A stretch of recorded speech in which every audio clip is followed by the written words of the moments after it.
السلام علیکم ورحمت الله وبرکاته.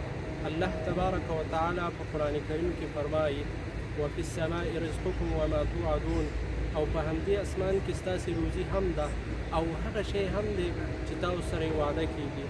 او بل ځای کې الله تبارک و تعالی فرمایي فورب السماء والارض انه لحق مثل ما انکم تنطقون. قسم دی د اسمان او د ځمکې په مالک، دا خبره حقه ده، همداسې یقیني ده لکه تاسې چې غږیږئ.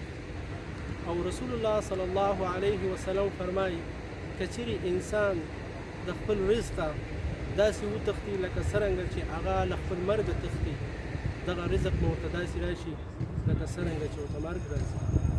نو ای انسانه، خپله پوره هڅه وکړه چې خپل حلال رزق ترلاسه کړي، خو عجله مه کوه، غصب مه کوه، غلا مه کوه، فساد مه کوه او رشوت مه اخله. د خلکو په مالونو کې د هغه سره جګړه مه کوه. ای انسانه، د رزق ویشونکی الله دی او الله تبارک سره د انسانانو ترمنځ ویشي. دوه شیان دي چې موږ د الله نه پرې ډېر شکرګزار یو. یو رزق دی چې الله له طرفه دی او الله یې انسان ته ورکوي، او بل مرګ دی چې دغه مرګ د الله تعالی په لاس کې دی.